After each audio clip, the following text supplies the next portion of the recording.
Untuk memperingati Hari Sumpah Pemuda, kami dari Leo Club Indonesia Distrik 307A2 bersumpah. Kami Putra dan Putri Indonesia mengaku bersumpah darah yang satu, tanah air Indonesia. Kami Putra dan Putri Indonesia mengaku berbangsa yang satu, bangsa Indonesia. Kami Putra dan Putri Indonesia menjunjung bahasa persatuan, bahasa Indonesia. Leo City of Serving in Happiness.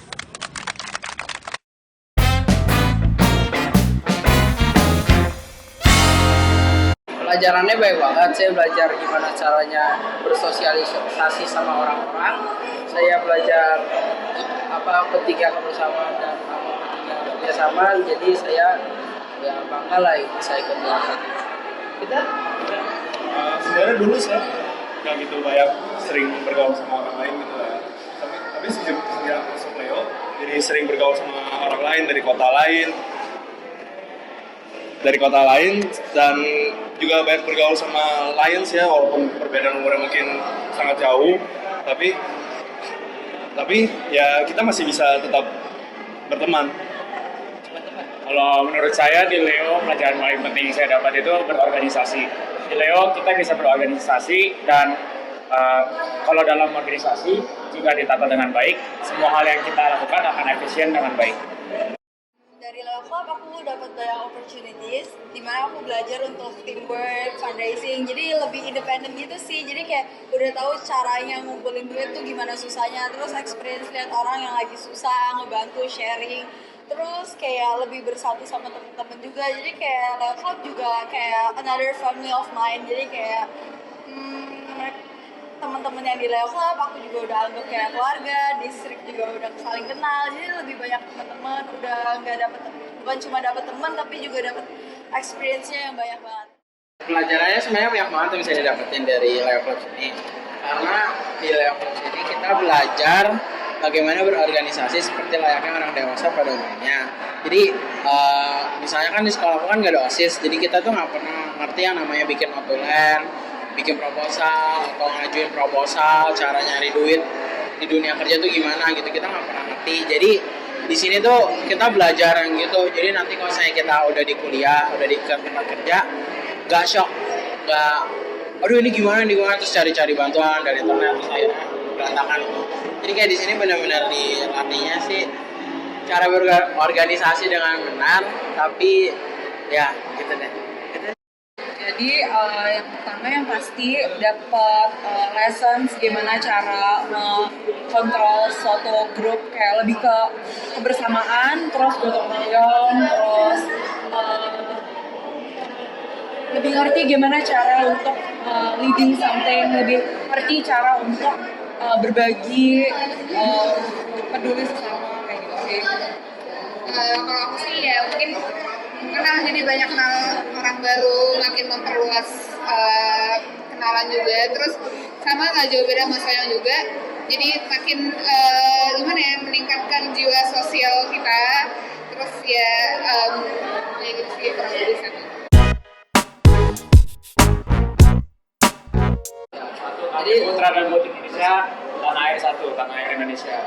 2, kami Putra dan Putri Indonesia, berbangsa satu, bangsa Indonesia. 3, persatuan Indonesia. Kami Putra dan Putri Indonesia, berbahasa satu, bahasa Indonesia.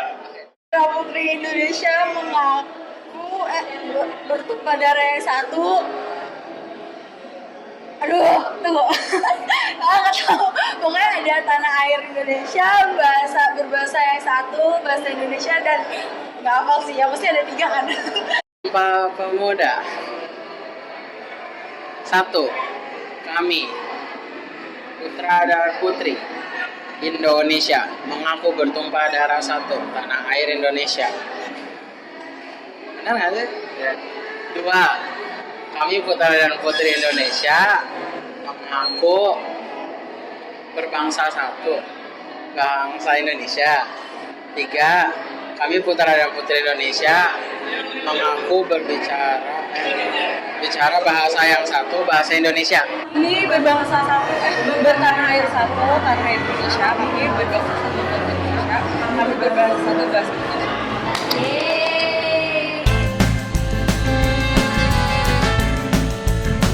28 Oktober 1940.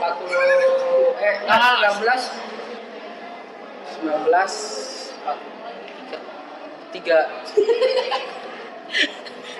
28 Oktober bukan sih? 28 Oktober 28 Oktober 1928.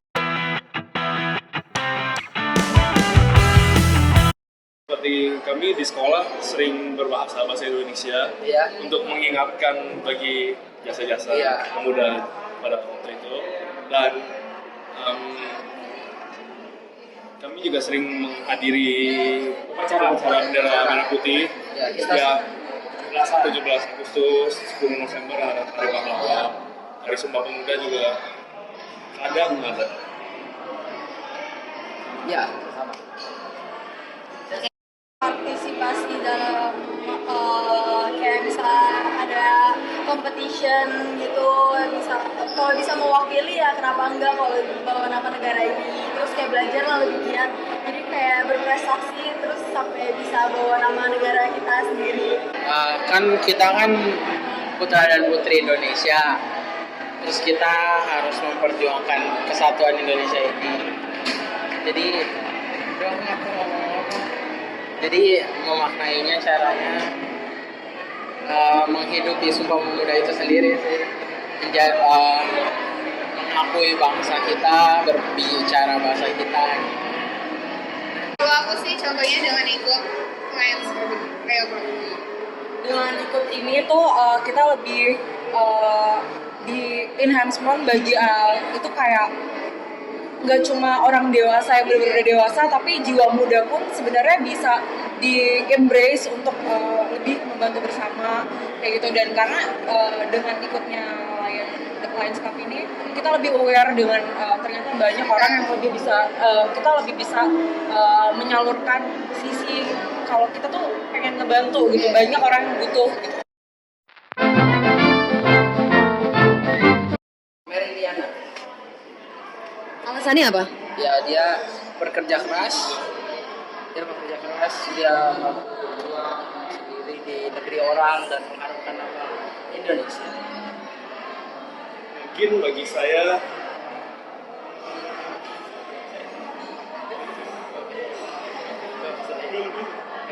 itu untuk yang material rasis memenangkan medali emas untuk Indonesia. Oke, suka-suka lu. bagi saya Bong Chandra. Bong Chandra adalah miliuner yang sangat muda. Dia mampu berinovasi sendiri dan mampu mencari nafkah dan menjadi seorang miliuner pada umur yang sangat muda, yaitu umur 24. Agnes Monica. Karena motonya dia itu sebenarnya aku suka banget. Dream, believe, make it happen kan. Jadi kita pertama harus percaya dulu kita bisa, terus kita ngelakuin itu dan kita tahu kita pasti bisa, pasti hasil yang kita capai pasti maksimal. Dan dia itu dengan moto itu juga aku belajar untuk gak takut bermimpi, karena setiap orang ada hak untuk bermimpi. Ya, jadi gitu deh. Si Sandiaga Uno karena dia udah dia Iya. dia tuh aktif basically dia adalah usahawan, dia wirausaha gitu, tapi dia tuh sekarang lagi menjalar ke dunia politik dan dia lumayan motivational buat kayak orang-orang anak-anak muda untuk kayak lebih produktif, lebih kayak menjadi sukses. Kalau dari aku sih sebenarnya entrepreneur anak-anak muda zaman sekarang ya, karena makin kreatif mereka juga, terus makin awareness buat bikin usaha sendiri dan gak bergantung sama orang tuanya tuh udah oke banget. Jadi entrepreneur muda zaman sekarang udah cukup inspiratif.